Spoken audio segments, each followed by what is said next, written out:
22 se pone a disposición de los miembros de la comisión. La señora secretaria dará lectura a la cuenta. ¿Tenía abierta la sesión o no? Gracias, presidente. Se recibió el siguiente documento. Correo electrónico del fiscal de las empresas Aquachile S.A., señor Álvaro Varela Walker, por medio del cual, como empresa salmonera, solicita audiencia con la comisión a fin de referirse al proyecto de ley originado en moción que regula la presencia de antibióticos en carnes destinadas al consumo humano, en consideración a que esa actividad de producción de salmones será influenciada por la normativa que sobre esta materia se promulgue.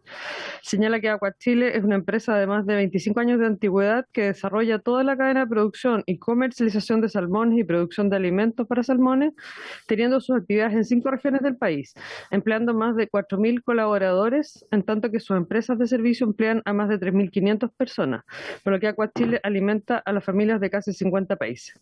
Es toda la cuenta, señor presidente. Muchas gracias. Se ofrece la palabra sobre la cuenta.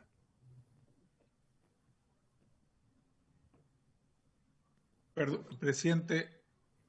Sí, diputado Hirsch. Con la disculpa y la confianza del caso, quizás me distraje, pero esa empresa está pidiendo que la recibamos acá en la comisión y no entendí para qué exactamente quieren que lo recibamos. Perdón que pregunte. Es sobre el proyecto de antibióticos en las carnes de consumo humano, en lo relativo al salmón. Ya, perfecto, gracias. Yo creo que cuando retomemos la discusión de ese proyecto, veremos la lista de próximos invitados y ahí tendremos en cuenta la petición de esta empresa.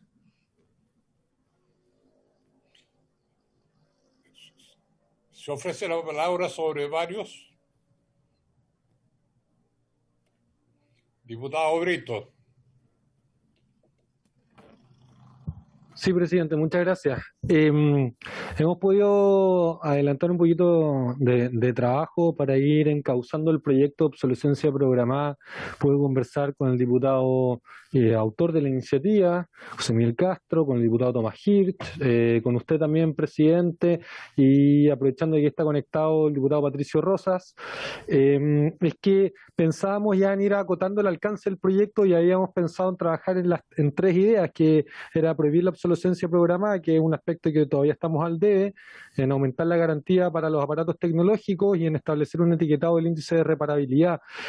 También he conversado con don Raimundo Roberts de la Biblioteca del Congreso Nacional y ha tenido una muy buena disposición a comenzar a darle forma al proyecto. Entonces, le quería proponer, si es posible, que en su calidad de presidente de la comisión invitáramos a una mesa de trabajo con el Ministerio de Ciencia y Tecnología a fin de que, con la presencia de la Biblioteca del Congreso Nacional y los parlamentarios o asesores legislativos de los parlamentarios que lo deseen, podamos buscar una forma de indicación para tramitar este proyecto de ley que creo que nos podría poner a la vanguardia en el continente en lo que respecta a derecho a reparación por parte de las y los consumidores, como asimismo en un tema que está emergente, porque habrán visto muchas y muchos de ustedes la noticia reciente que en nuestro país existió una compensación. La justicia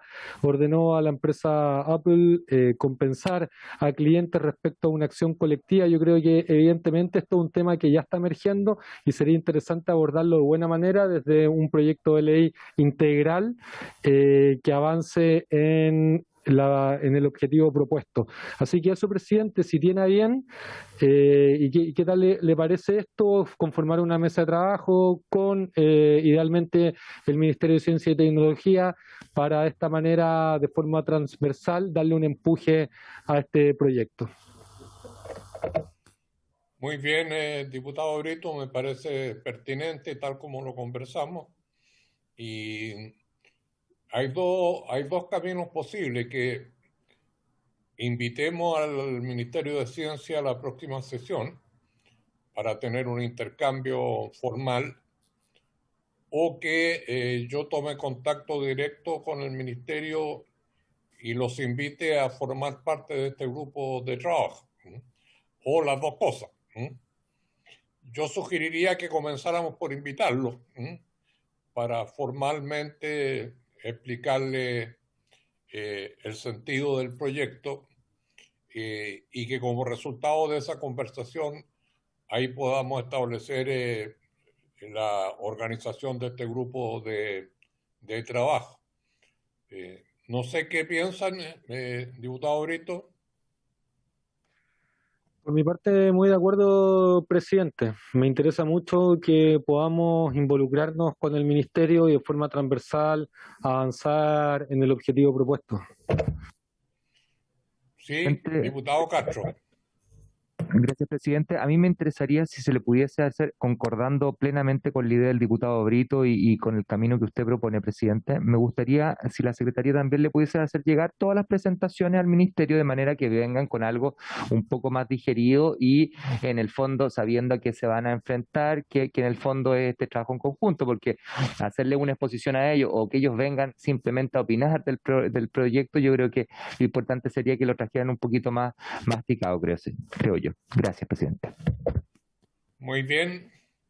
Si hubiera acuerdo, entonces, por favor, Soledad, enviarle toda la información que está en poder de la comisión y al mismo tiempo formular la invitación para la próxima sesión. Yo no estoy seguro si hemos llegado a una conclusión explícita de cuál es el significado del término obsolescencia programada. Creo que sería bueno tener claro eso. Todos sabemos qué quiere decir, digamos, pero me imagino que tiene que haber internacionalmente alguna definición, y no sé, Raimundo, si nos podría dar una opinión sobre eso.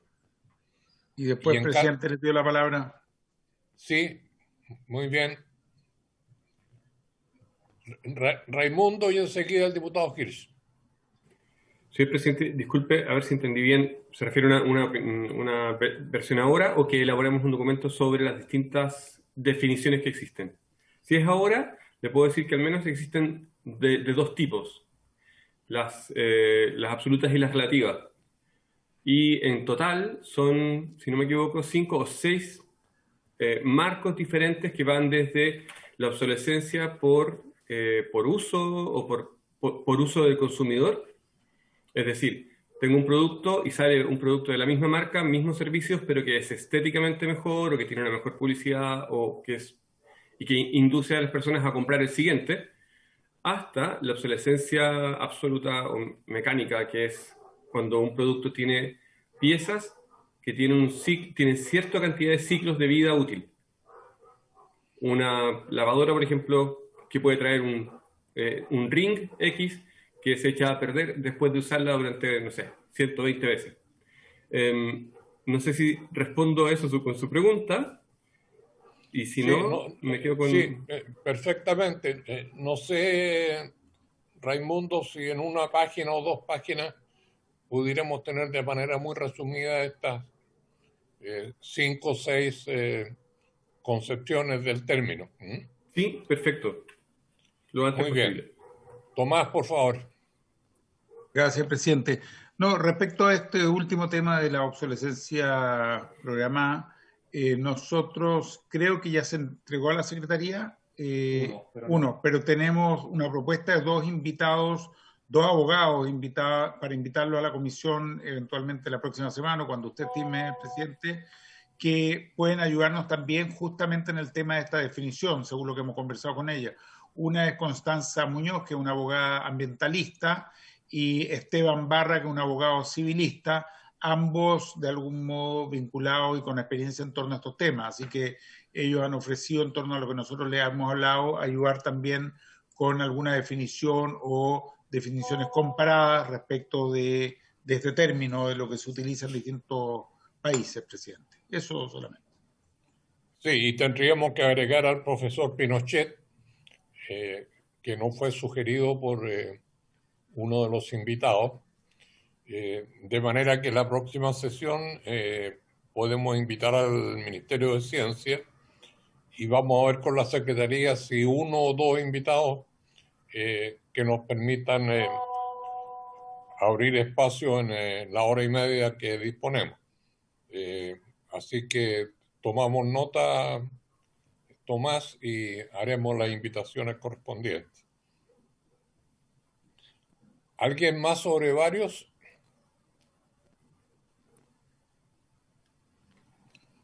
Muy bien.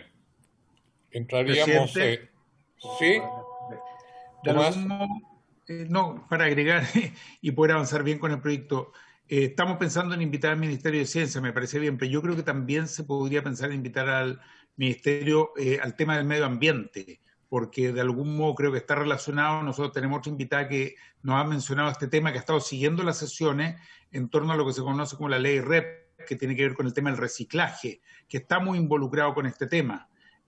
Por lo tanto, me parece que puede ser un camino. Nosotros podemos también sondear, pero entendemos que es una línea en torno a la cual se puede también profundizar en este mismo tema. Muy bien. Respecto al Ministerio del Medio Ambiente. Si hubiera acuerdo, consideraríamos una invitación al Ministerio de Medio Ambiente.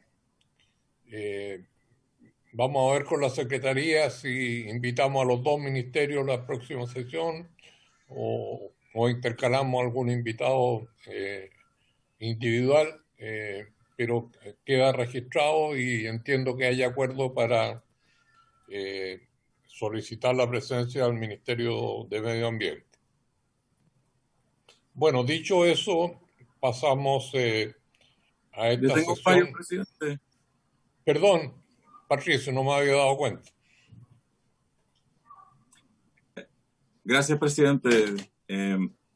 Solo quería, aprovechando que está Aysen, y bueno, para no solicitarlo por oficio, la visión del Ministerio de Ciencia respecto de un problema que no es de un problema, de una solución que presentamos hace bastante tiempo acá en el Ministerio de Ciencia, en la Comisión de Ciencia, es respecto a los nanoanticuerpos contra el COVID, que yo espero que ustedes lo recuerden, que se obtienen de alpacas en un estudio que está haciendo la Universidad Austral de Chile.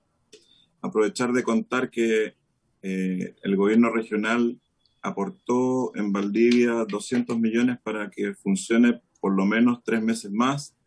Aún no tiene financiamiento de parte del Ministerio de Ciencia ni el de Salud, pero ha avanzado en una situación bastante importante, que es que se hicieron las pruebas con la Universidad de Queensland de Australia, con el nanoanticuerpo ya humanizado. Vale decir que le agregaron el fragmento FC, que es un fragmento de los anticuerpos humanos, y se hicieron las pruebas con las 3 variantes, la inglesa, la sudafricana y la brasileña, y en las 3 las bloqueó 100%. Entonces es una herramienta que se aspecta como muy eficiente. Recordar que es la que se usó, no es lo mismo, pero se usó también anticuerpos en el caso del expresidente Trump cuando se infectó con coronavirus, y esos eran provenientes de ratón y de equino, una mezcla que tiene el Regeneron, pero esta es mucho menos inmunógena, justamente las alpacas, o sea, generan menos reacciones adversas y todo lo que significan a veces las alergias, y al estar humanizadas además, mucho menos. Y por otro lado, que se comprobó ya este descubrimiento en que ese nanoanticuerpo humanizado con el fragmento FC probado en la Universidad de Queensland con las variantes que son las más peligrosas, porque muchas de ellas eluden el sistema inmune, y también la P1, que es la brasileña, elude incluso a varias vacunas, demostró un 100% de efectividad en su bloqueo. Entonces, preguntar si es que el ministerio va a explorar algún tipo de financiamiento para poder terminar este estudio, porque realmente, si no, se lo van a llevar los australianos. Eso. Gracias, presidente. Muy bien, Patricio. Espero que la señora Aysen haya tomado nota y ver si en su exposición puede hacer referencia a esto, o si no, darnos una respuesta en una próxima oportunidad, entendiendo que esto es urgencia por las razones que señala el diputado Rosa. Muy bien. Esta sesión ordinaria ha sido citada con el objeto de analizar con la directora de la Agencia Nacional de Investigación y Desarrollo, señora Aysén Echeverry, el trabajo que viene desarrollando esta institución, así como sus desafíos futuros. Hace un par de semanas atrás, algunos de los miembros de la comisión, que algunos están presentes, nos reunimos con la directora y por lo importante de esa presentación, nos pareció que era pertinente que ella hiciera esta exposición en una sesión formal de la comisión, motivo por la cual ella está presente y agradecemos su buena disposición. Se encuentra acompañada de su jefe de gabinete, don Bastián Girardi. Dicho eso, le damos la palabra, estimada Aysén.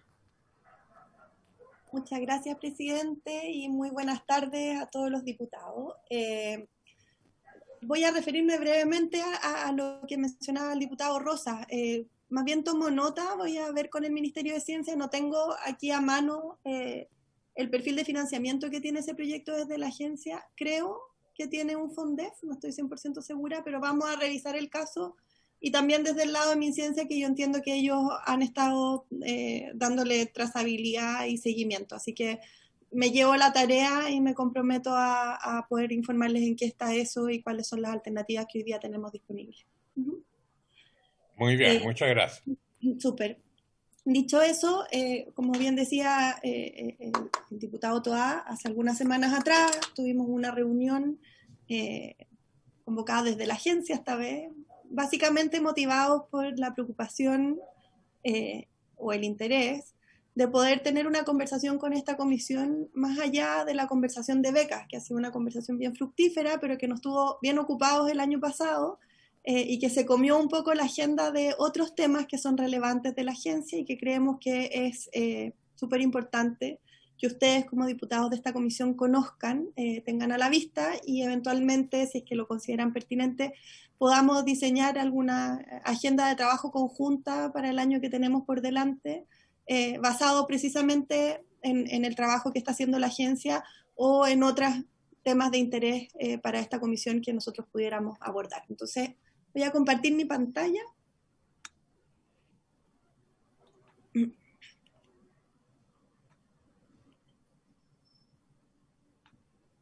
Ahí estamos, ¿se ve bien? Ahí está, muy bien. Perfecto.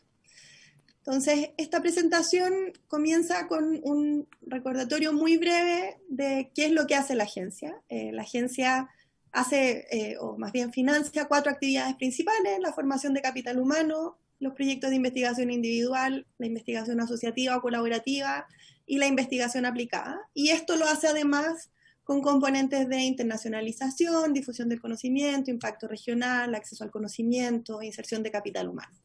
Yo les he mostrado esta lámina varias veces y la sigo mostrando porque creo que es el resumen más resumido, valga la redundancia, para entender qué es lo que hace esta agencia y para pasar de la lógica con la que CONICYT había trabajado durante el tiempo, de estos muchos programas que funcionaban de manera aislada, a una agencia que desde la gestión puede apoyar estratégicamente a la implementación de las políticas públicas en ciencia y tecnología. En las próximas láminas me voy a referir a cada uno de estos puntos y les vamos a contar un poco en qué estamos, cuáles son los desafíos y qué es lo que se ha avanzado en el último tiempo.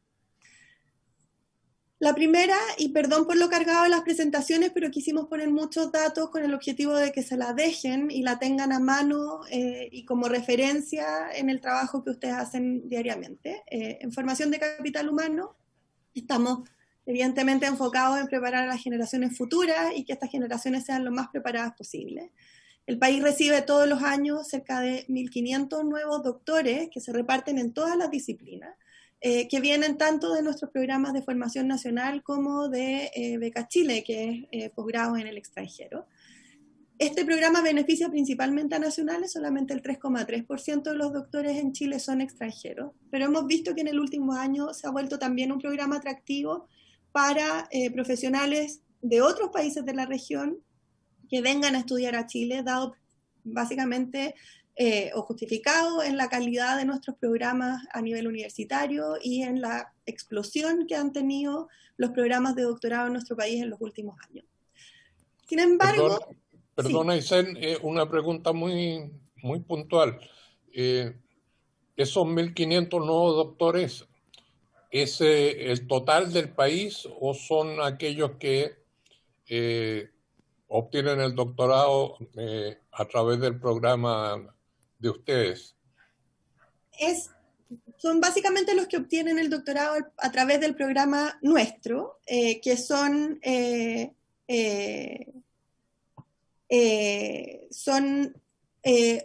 prácticamente el 90% o más de los que se forman. En el fondo, con nuestros instrumentos, en los últimos años hemos ido aumentando las tasas de adjudicación y con eso hemos abordado parte importante de la demanda, pero el número de doctores que se forman sin algún tipo de beca es muy bajo. Podemos sacar el número exacto de cuántos doctores a nivel de país, podemos dejarlo como tarea y se los entregamos quizás por un correo después de la sesión. Muy bien, gracias. El desafío que tiene este programa es que cuando miramos cuál es el desempeño o dónde se insertan estos doctores posterior a la finalización de sus estudios, vemos que el 84% de ellos trabajan en instituciones de educación superior y solamente un 7% se inserta en la industria.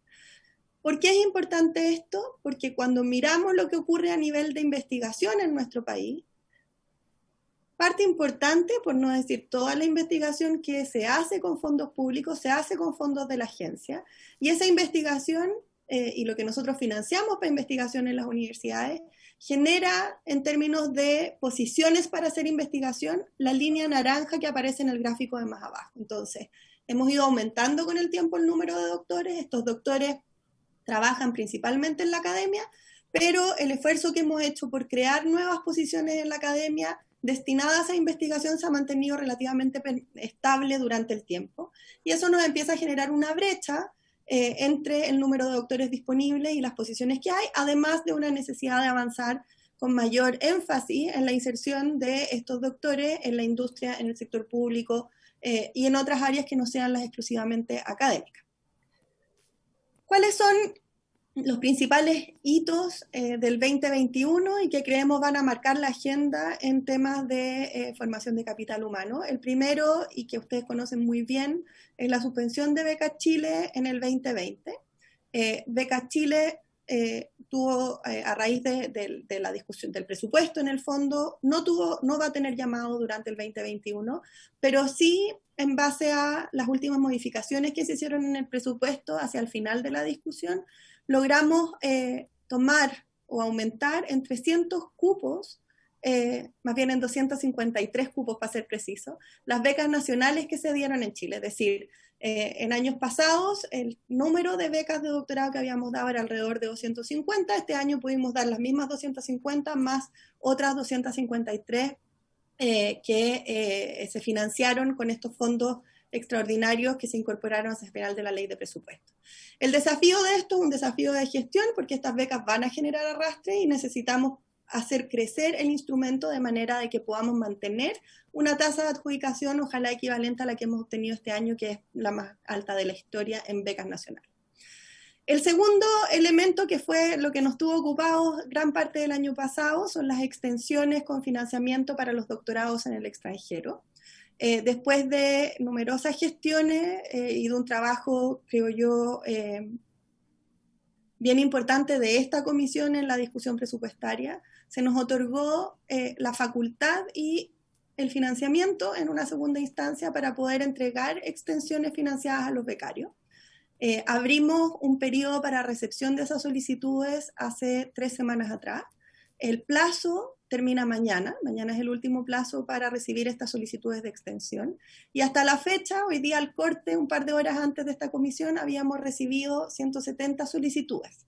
Estas 170 solicitudes es un número menor al total de becarios que podrían haber optado al beneficio. El total de becarios que podrían haber optado al beneficio alcanzaba los 370, si mal no recuerdo, 350 o 370. Lo que es, por un lado, una buena noticia, porque sabemos que los becarios han logrado terminar sus estudios a pesar de las dificultades de la pandemia.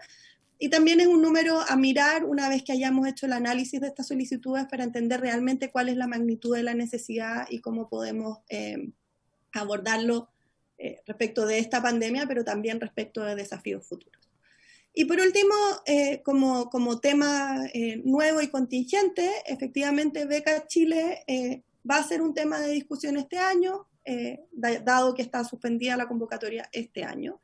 Que existe un plan de talentos que está trabajando el Ministerio de Ciencia y que tenemos que ver cómo se conjugan todas esas piezas en el presupuesto 2022, pero más que nada lo planteamos acá para decir que desde la agencia estamos totalmente disponibles para poder trabajar con esta comisión en datos, antecedentes o cualquier información que ustedes requieran mucho más en específico, mi equipo entero a disposición para poder colaborar con este trabajo que sabemos que va a ser intenso durante este año. Luego que nuestros becarios se gradúan, entran en el circuito de la investigación. El 84% de ellos sigue este recorrido. Y el primer paso después del doctorado son los Fondesit. Los Fondesit hoy día son el principal instrumento para el financiamiento de la investigación individual en Chile, pero además tiene un rol estratégico y estructural que es muy importante. El Fondesit es crítico, por ejemplo, para la acreditación de las universidades. El Fondesit es crítico para la carrera de un profesor dentro de la universidad. El Fondesit es crítico para la mantención de muchos de los laboratorios universitarios.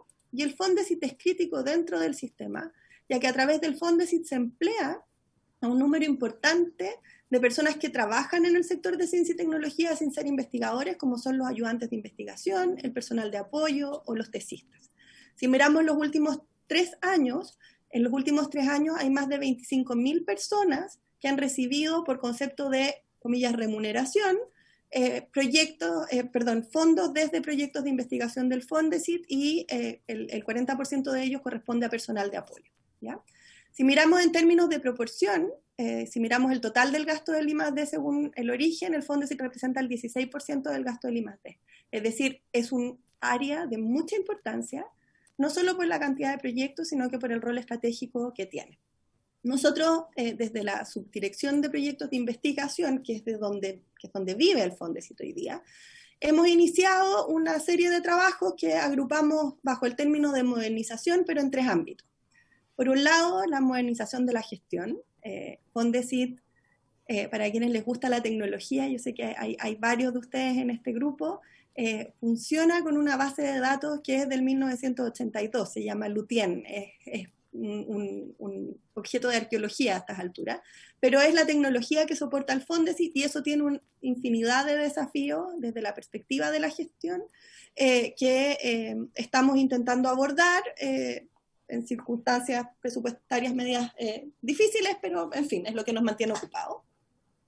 Junto con eso estamos modernizando la gestión del Fondesit. Hemos estado trabajando profundamente en incorporar procesos y en transparentar estos procesos de manera de poder darle mayores herramientas a la comunidad científica, de entender cómo funciona y aumentar el accountability de la agencia respecto de los manejos de estos fondos.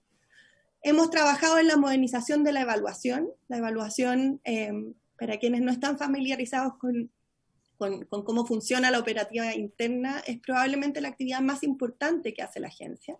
Nosotros cada año contratamos miles de evaluaciones, hay más de 15.000 evaluadores que son contratados por la agencia, tanto nacionales como internacionales cada año, y nos aseguramos que los proyectos que recibimos tengan la evaluación más rigurosa posible, con los mejores criterios de objetividad, de manera de poder financiar efectivamente la mejor ciencia que tenemos dentro del país, y eso supone una constante actualización. Hoy día a nivel internacional existen una serie de iniciativas destinadas a mirar los procesos de evaluación como un elemento central que permite también la modernización de la ciencia que se hace. Y eso es un proceso en el que estamos embarcados en colaboración con la comunidad científica y con las universidades, que esperamos empiece a dar frutos hacia final de este año.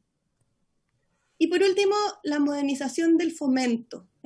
Cómo desde la agencia y desde la Subdirección de Proyectos de Investigación podemos actualizar el fomento que hacemos en este tipo de investigación. Este es un instrumento que se creó en 1982, que ha dado muy buenos resultados, pero que hoy día vive en un ecosistema y con una comunidad científica bastante más sofisticada que lo que teníamos en 1982, y por lo tanto creemos en nuestra obligación mirarlo y proponer mejoras que van desde la posibilidad de crear nuevos instrumentos, de ver cómo podemos financiar proyectos de alto riesgo científico, de cómo podemos de alguna manera hacer crecer el Fondesit para que esta pieza tan estructural se fortalezca y se actualice y siga cumpliendo este rol, pero ahora inserto en un ecosistema y con una institucionalidad que es un poco distinta a cuando fue, bastante distinta a cuando fue creado. Viene nuestro investigador o investigadora, se graduó de su doctorado, pasó por los Fondesit y ha avanzado en sus líneas de investigación, y un grupo de ellos decide explorar la posibilidad de la investigación asociativa y eventualmente crear centros de investigación. Hoy día en la agencia, con el traspaso de parte importante de los instrumentos de la Gerencia de Capacidades Tecnológicas a la NID, tenemos 68 centros de investigación vigentes. Estos centros de investigación son en algunos casos investigación básica y de frontera, como los Milenios, en otros casos investigación más cercana a la aplicada, como nuestros centros basales, y ya con lo que llegó de la Corfo, con nuestros centros tecnológicos y centros de excelencia internacional, centros que están mucho más vinculados con la industria y por lo tanto más lejos en el fondo en la cadena del proceso de investigación. ¿Por qué es importante? Primero, porque este año es la primera vez en nuestra historia que tenemos bajo un mismo paraguas, en la Subdirección de Centros de Investigación Asociativa, a todos estos centros y con la posibilidad de generar redes y de coordinarlos de una manera mucho más estrecha.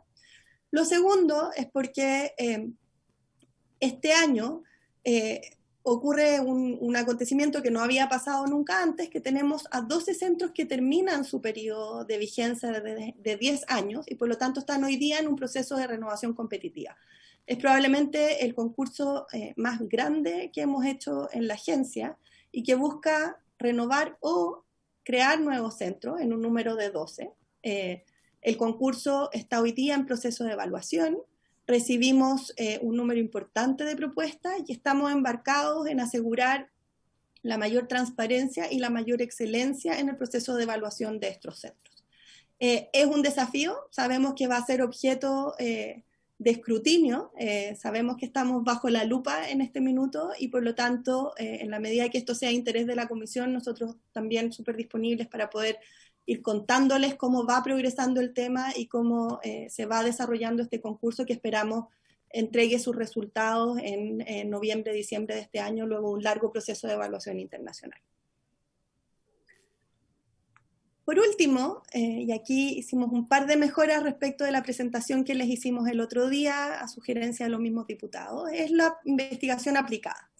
Esta es un área que si bien existía en la antigua CONICIT a través de su proyecto FONDEF, creció exponencialmente con el traspaso de los instrumentos de la Gerencia de Capacidades Tecnológicas.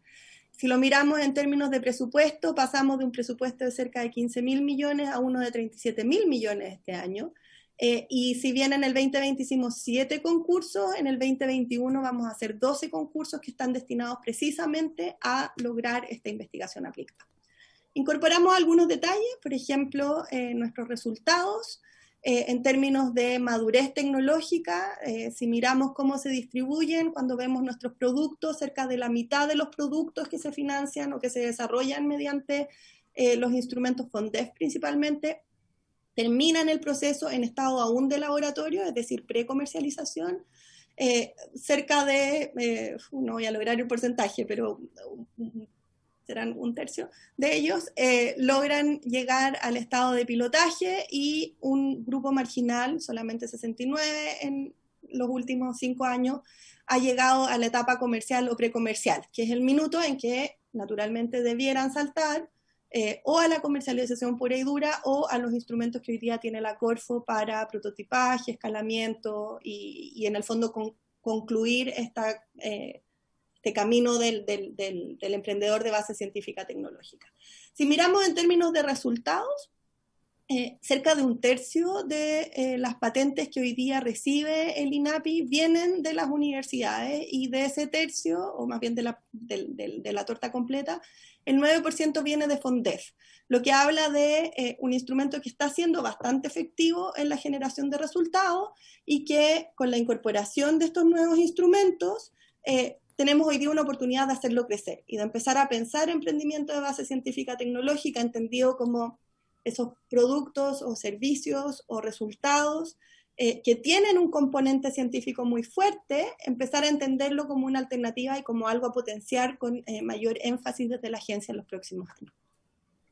Una de las cosas interesantes de esta oportunidad que se nos presenta es que los instrumentos que recibimos de la Corfo, por estar en la Corfo, tenían un foco de desarrollo productivo muy marcado. Evidentemente, estaban dentro de la Corfo.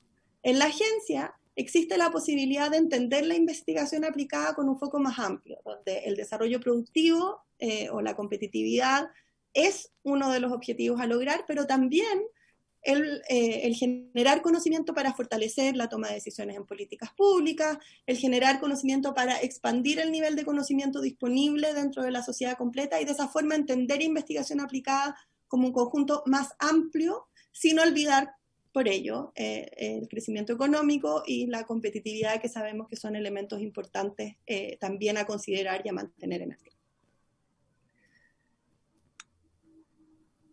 Eso es lo que hace la agencia hoy día, y esos son los desafíos que tenemos en nuestra operación de manera bastante simplificada. Esto se traduce, ustedes saben, en muchos concursos, muchos proyectos y mucha gente trabajando, pero también, y esto es parte de las cosas que nos ponen contentos, hemos logrado generar un espacio para avanzar un poco más, y no solo quedarnos en la gestión correcta de lo que tenemos, sino que explorar algunas iniciativas estratégicas que creemos contribuyen al fortalecimiento del sistema en su conjunto.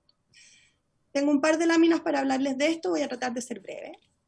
La primera tiene que ver con el financiamiento. Ustedes bien saben, hoy día el financiamiento del I+D proviene en 2/3 del sector público y 1/3 del sector privado, con un porcentaje del PIB que sabemos que es bajo. Y cuando miramos o nos comparamos con otros países, siempre vemos cómo es necesario no solo aumentar el financiamiento, sino que también aumentar la participación del sector privado en este financiamiento.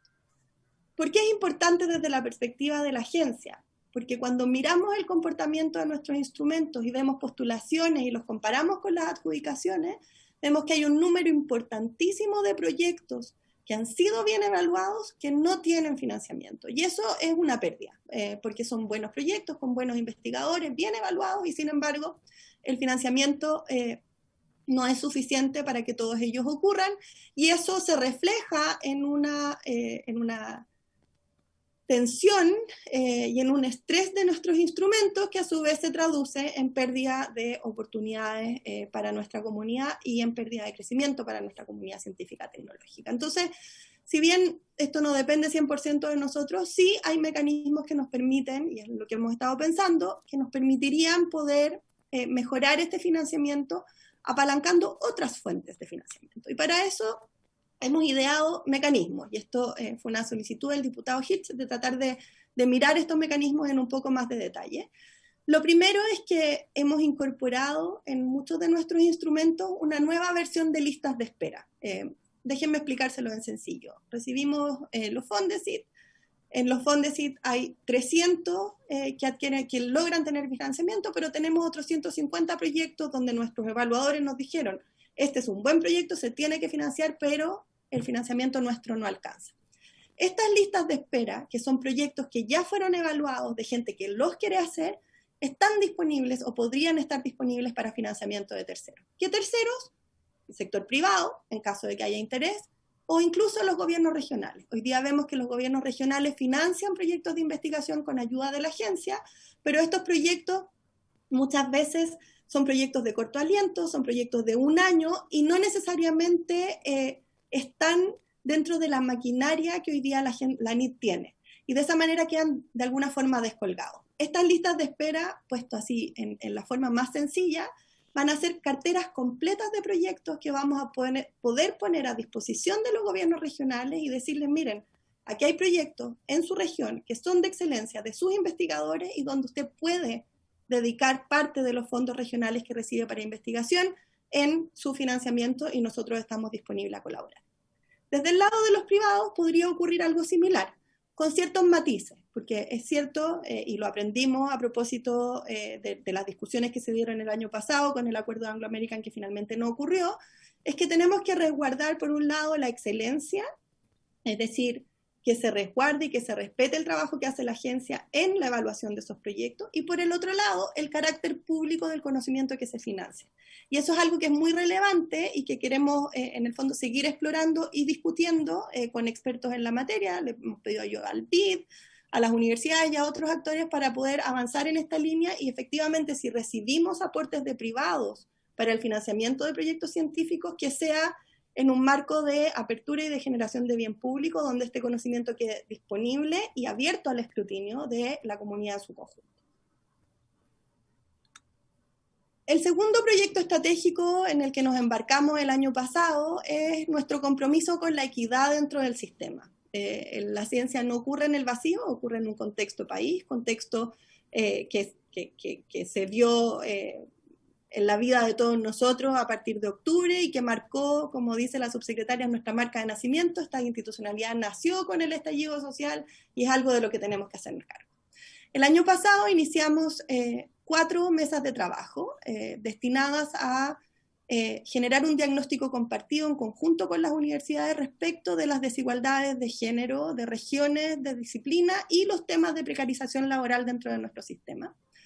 Como resultado de esas mesas, donde participaron universidades tanto públicas como privadas de todas las regiones del país, además de los equipos de la agencia, se elaboró un documento y una serie de recomendaciones destinadas a mejorar la gestión de la agencia. Esto no es política pública para superar la brecha, porque en eso está el ministerio. Esto es cómo desde la agencia podemos apretar ciertas tuercas y de esa forma contribuir a superar estas brechas que son tan importantes. Como resultado de eso, y les dejamos el link ahí de la página web en la presentación, se elaboró un informe, el informe se puede descargar y decidimos incorporarle un elemento más, de nuevo, de accountability, y hoy día tenemos las medidas no solo desplegadas en la página web para revisión de todos, sino que además vamos informando cuándo se van implementando y en qué estado de análisis está esa recomendación. A mí me gusta, y al equipo nos gusta, describir esto más como un mecanismo de trabajo conjunto que como un producto de resultado final. Creemos que el abordar las brechas del sistema de manera compartida por todos los actores y con un mecanismo de seguimiento que efectivamente asegure que las medidas se vayan implementando, es una forma de trabajo que podemos tener con el ecosistema que es súper rica. Lo piloteamos con estas 4 mesas, fue desde nuestro análisis un tremendo éxito y esperamos poder repetirlas este año, incorporando nuevas materias y generando estos espacios de discusión que son tan importantes. El tercer lugar, y este es uno de los proyectos estratégicos que nos tiene de los más entusiasmados y el más nerd probablemente de todos, pero que tiene que ver con cómo podemos multiplicar el impacto y el alcance de la investigación y desarrollo que se hace con fondos públicos, ¿verdad? Y salimos a mirar al mundo y en el mundo se ha avanzado mucho en ciencia abierta como concepto que lo que hace es disponibilizar el conocimiento y los datos que se generan con fondos públicos para uso y para conocimiento y uso de la comunidad entera. Hoy día esto se traduce en 3, más bien 2 macroproyectos. Uno que tiene que ver con el acceso al conocimiento. Estos son las publicaciones científicas y el trabajo que hacemos con las editoriales, nuestro programa BEI, que ustedes lo conocen bien. Iniciamos un trabajo de renegociación de todos los contratos con las editoriales, que hicimos de la mano con las universidades a nivel de los rectores y de las bibliotecas universitarias. Logramos un buen resultado de esa negociación y eso nos permitió poder avanzar en un trabajo hermoso que estamos desarrollando, que tiene que ver con fortalecer la red de bibliotecas universitarias y de alguna manera generar capacidades en nuestro sistema para poder gestionar este conocimiento que se genera con fondos públicos. Es un trabajo colaborativo que tenemos con las universidades y que esperamos de hermosos resultados durante este año. Les vamos a venir a contar, vamos a generar una red nacional de bibliotecas universitarias y una serie de otras iniciativas que son estructurales del sistema y que lo que hacen es venir a enriquecer este concepto de comunidad y de colaboración entre todos los actores del sistema. Y en segundo lugar, avanzamos en 2 proyectos de datos abiertos. Uno enfocado en biobancos, asociado a este concepto de salud resiliente que se hizo tan evidente durante la pandemia. Hoy día tenemos 14 biobancos que hacen investigación científica, que requieren comenzar a trabajar en red, pero que requieren también de estándares y de protocolos y de buenas prácticas que permitan que las muestras se compartan, que los datos se compartan y que todo esto se haga con la máxima protección de los datos personales de todos los involucrados. Nos pusimos en contacto con el Instituto de Salud Pública, generamos instrumentos con incentivos al trabajo en red de los biobancos y hoy día estamos iniciando un trabajo para empezar a desarrollar de la mano con el ISP, por supuesto, estos primeros estándares y de esa forma iniciar el trabajo de una red de biobancos de investigación que esperamos pueda en algún minuto crecer a algo a nivel nacional o que al menos desde la investigación estemos listos para engancharnos en una posible red nacional de biobancos cuando ésta exista. Y algo similar estamos haciendo con cambio climático a través del Observatorio de Cambio Climático en todo lo que tiene que ver con sensorización y datos abiertos. Tenemos 2 concursos abiertos precisamente en desarrollo de ciencia de cambio climático con las exigencias de datos abiertos con miras a generar estas bases de datos que permitan la investigación científica, ojalá de la comunidad entera y ojalá disponibles para el mundo entero, entendiendo que estos son desafíos de carácter global donde podemos aportar. Esta es mi última lámina y aquí es donde lloro, ustedes ya saben, yo siempre lloro pobreza, pero es parte de mi trabajo. Hemos hecho importantes esfuerzos, yo creo que el poder tener proyectos estratégicos es algo que era impensado hace un año y medio atrás, pero el esfuerzo que hemos hecho en gestión nos ha dado este espacio y es algo de lo que como equipo estamos bastante orgullosos y también a la espera de los resultados que eso genere. Sin embargo, seguimos siendo probablemente de las instituciones más pobres del Estado, con un gasto operacional que no alcanza el 3,5%. Y este desfinanciamiento evidentemente genera temas al interior de nuestra agencia, brecha salarial, que ustedes conocen bien. La primera vez que nos conocimos veníamos saliendo del paro, yo estuve ahí con ustedes y las asociaciones de funcionarios de mi institución. Hemos avanzado mucho en clima, pero hay elementos de eso que no se pueden resolver sin financiamiento.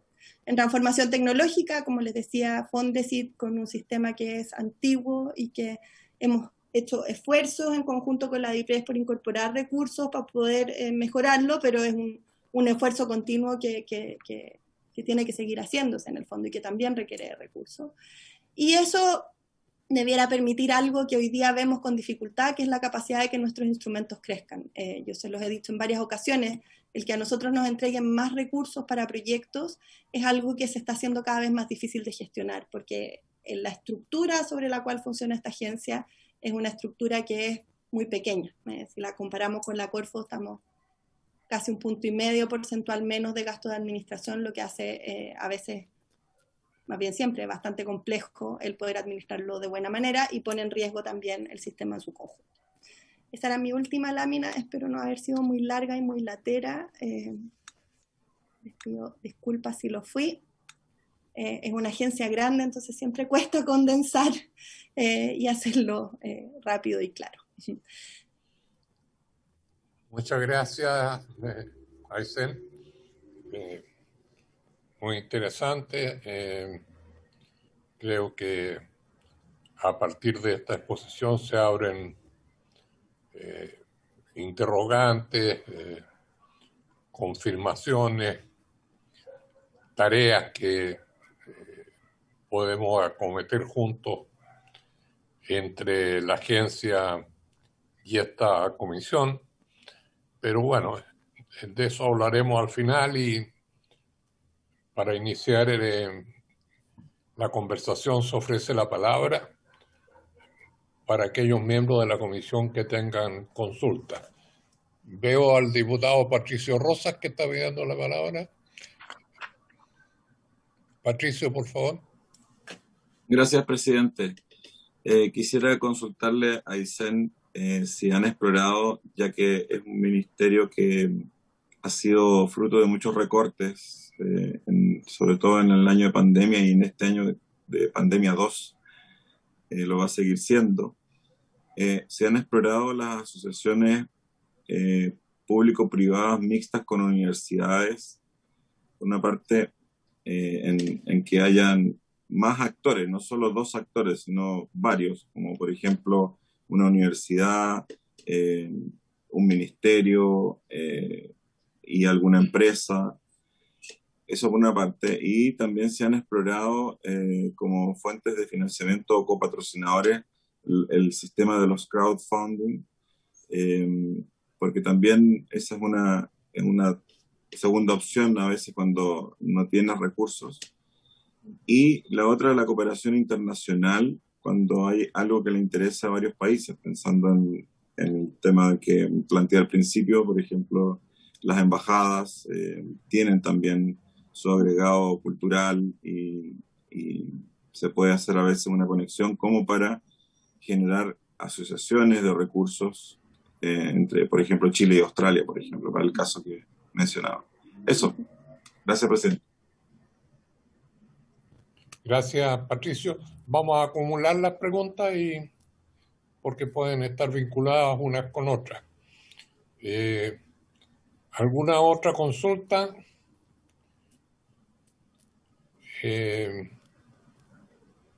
Soledad.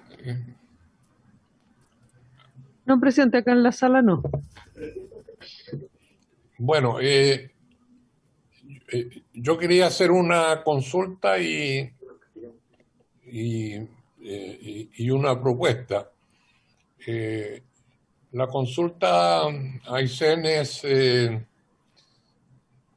para la evaluación de los proyectos, tal como dijo, por razones naturales, hay un proceso de externalización de las evaluaciones,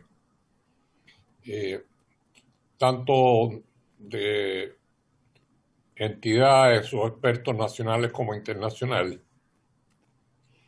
En esa evaluación se considera exclusivamente el mérito del proyecto en sí, abstraído de las prioridades que el país se ha planteado, o hay un componente que direccione los proyectos seleccionados de acuerdo a las prioridades que se hayan planteado. Y de ser así, como estos evaluadores están empapados de lo que es la realidad de Chile y sobre todo los extranjeros, y cuáles son los puntos focales que nosotros tenemos como país. Y el segundo, Aysén, creo que el año pasado desarrollamos conjuntamente una acción que dio resultados limitados, pero resultados al fin, de que en la discusión de la ley de presupuesto se pudieran allegar más recursos, sobre todo para el tema de las becas. Yo me imagino que ustedes ya están en la etapa de preparación del anteproyecto de presupuesto, y sería bueno de que, digamos, son roles distintos del Ejecutivo y el Poder Legislativo, pero nada impide que haya sobre todo en una comisión de esta naturaleza, que estamos pensando en el largo plazo y por tanto no hay intereses contingentes de corto plazo, pueda haber un intento de complicidad en términos de que en la próxima ley del presupuesto volvamos a hacer un esfuerzo para que estos recursos se puedan incrementar a los niveles mínimos, de los cuales desgraciadamente todavía estamos muy, muy lejanos.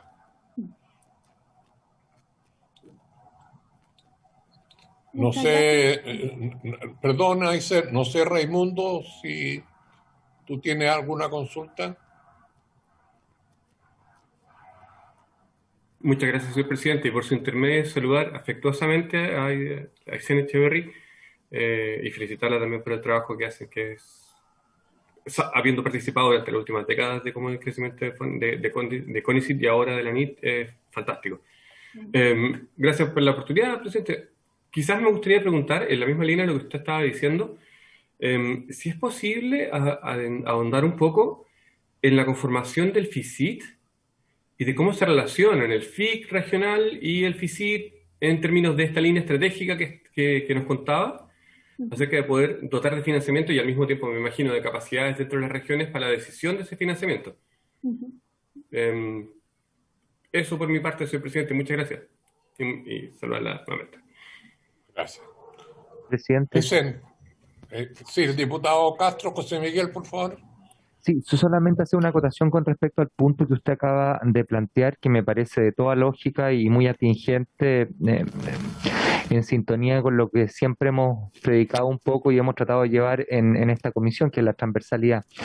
Yo creo que sería bueno que también a través de la comisión se le hiciera llegar esta petición de cómo vislumbra él ese punto en el presupuesto de este año que vamos a discutir al ministro, para que existiese esa complicidad no solamente con Aysén, entendiendo que en el fondo ella se debe al ministro, y para que pudiéramos trabajar todos juntos. Yo creo que así le sería también más fácil quizás a Aysén y también tendríamos un aliado potente que es el ministro, pero sin duda eso hay que defenderlo como hemos conversado algunas veces, hay que defenderlo desde ahora, porque si no, simplemente el tiempo, como usted bien dice, presidente, al final nos va a pillar encima y no vamos a alcanzar a haber hecho algo sumamente importante para esta comisión, que es defender los recursos de nuestra línea de trabajo.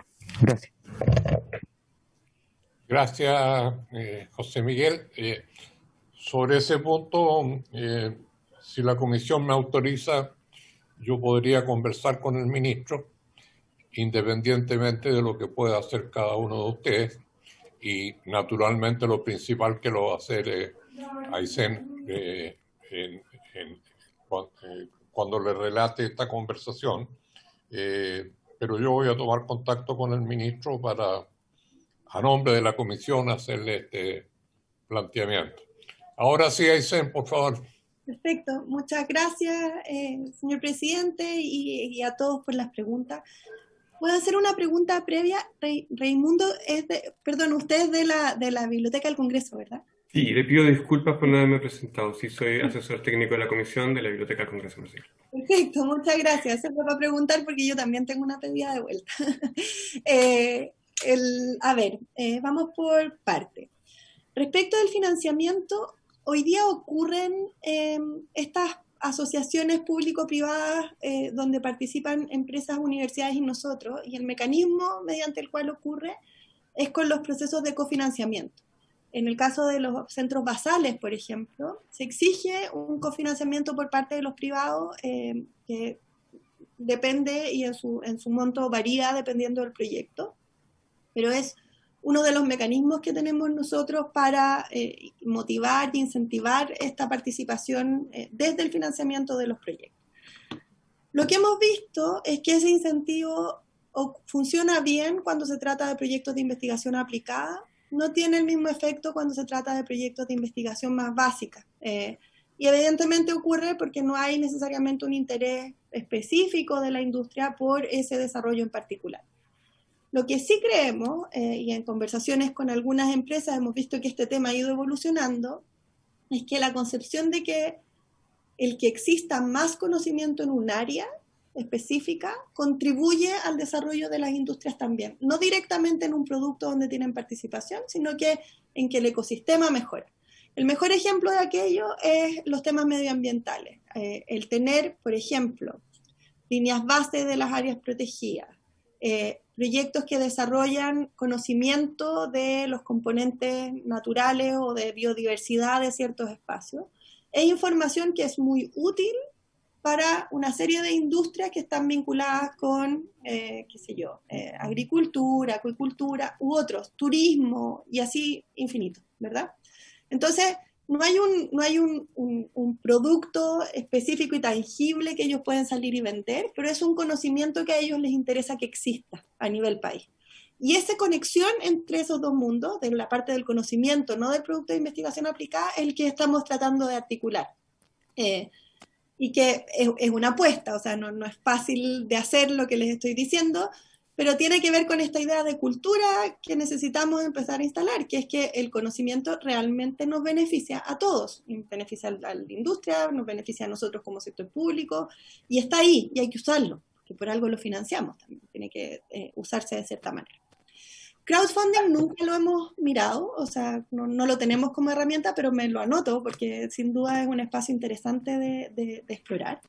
Y sí quiero referirme a las asociaciones con otros países. Es un área, no está en la presentación, pero nosotros reformulamos nuestro programa de cooperación internacional, el antiguo PCI, que estaba muy enfocado en financiar movilidad de los investigadores, es decir, que investigadores internacionales vinieran y otros fueran. Las líneas de financiamiento de concurso existen, pero el equipo que hoy día lleva el programa de cooperación está dedicado a encontrar cómo nos vinculamos y cómo podemos cofinanciar con otros actores proyectos de investigación científica que son de interés.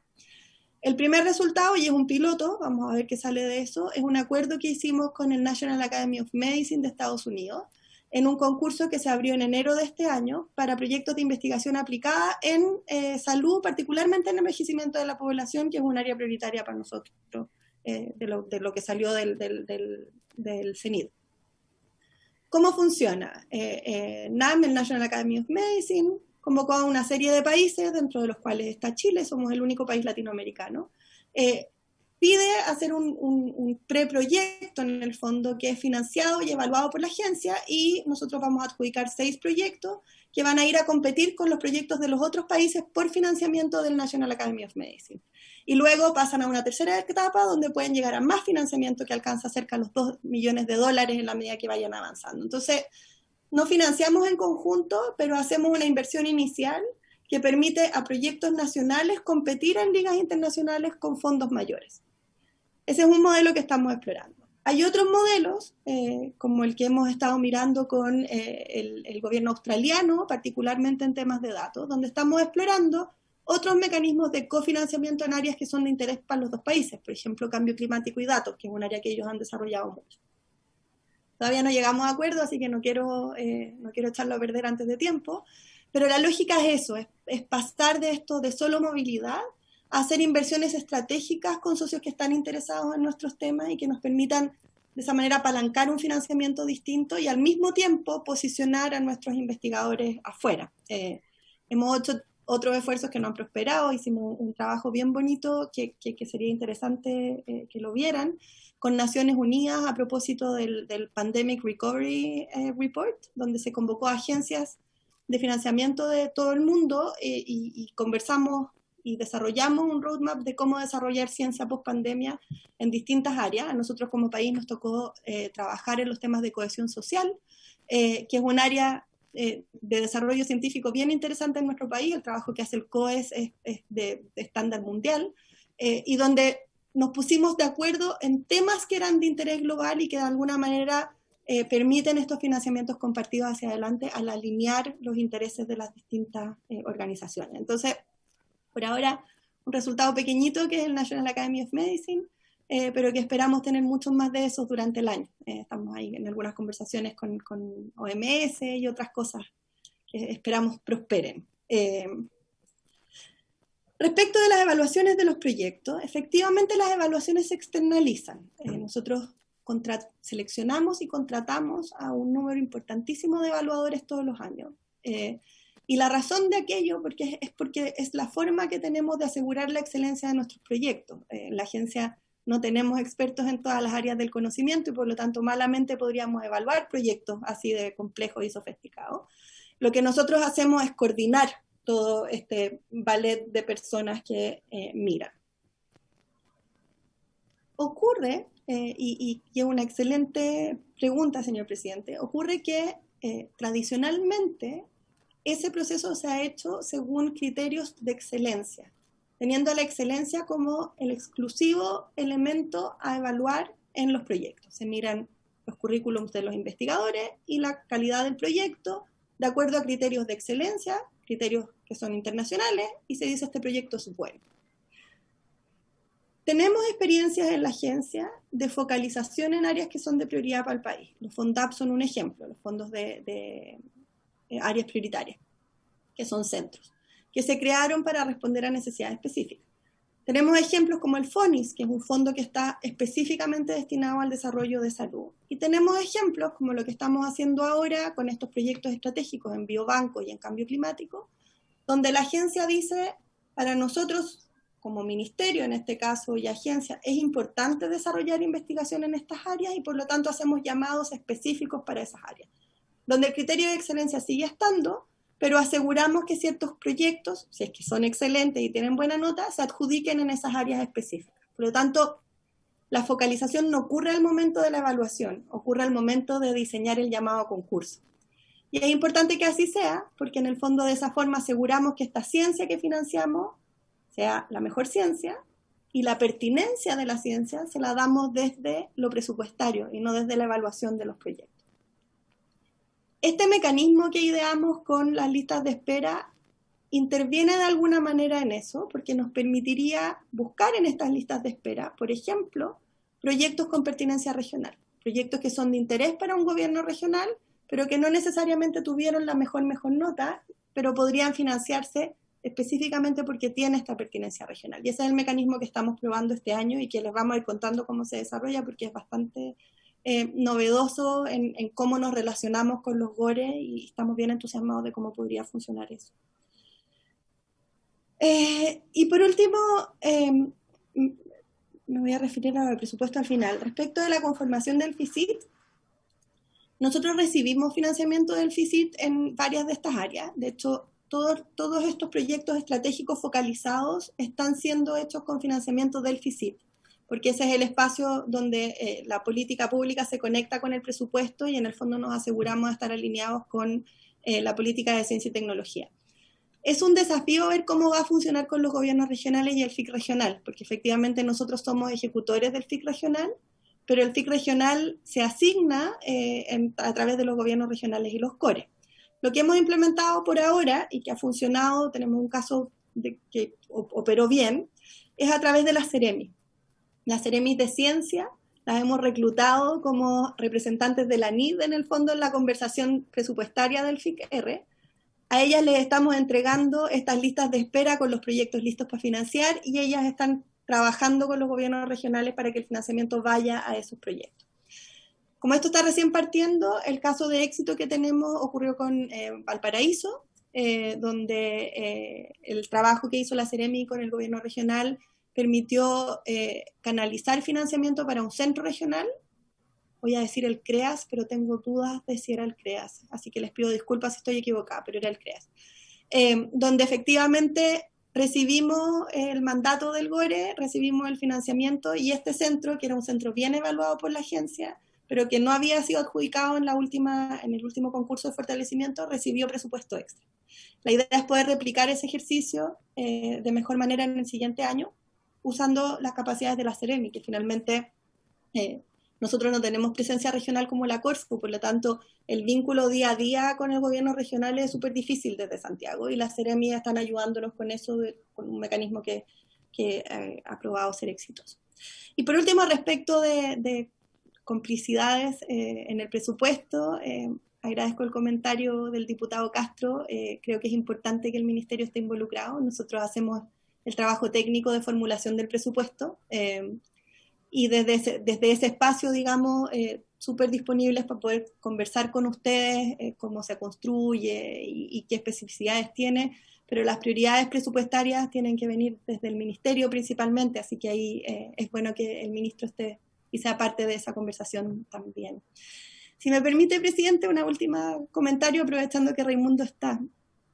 Parte del desafío que tenemos desde la Subdirección de Centros de Investigación Aplicada es poder contribuir a la conexión que tienen nuestros centros de investigación con el proceso de toma de decisiones. Y se hizo un experimento con ustedes hace algún tiempo atrás con los milenios, en un trabajo de agua muy bonito que desarrollamos juntos, y que tenemos ganas de expandir a otras áreas del conocimiento ahora con estos 68 centros, no solo con los milenios. Así que probablemente vamos a estar tocándoles la puerta pronto para firmar algún acuerdo o armar una mesa de trabajo que nos permita de alguna manera hacer esa conexión. Así que van a estar escuchando de nosotros pronto. Muchas gracias, Aysen. Señalarle que Raimundo Robert trabaja permanentemente con la comisión, de manera que ahí está la biblioteca independiente, digamos, de esta comisión, pero estoy seguro que Raimundo va a estar disponible para contribuir a hacer el mejor esfuerzo en esa dirección. Así que, muy bien, muy agradecidos, Aysen, muy interesante, y esperemos continuar este vínculo y tener conversaciones periódicas que nos permitan ir comprendiendo mejor lo que ustedes están haciendo y poder ver la forma en que nosotros podemos cooperar para el éxito de todas estas iniciativas. Así que, habiéndose cumplido el objeto de esta sesión, esta se concluye. Muchas gracias a todos, que estén muy bien.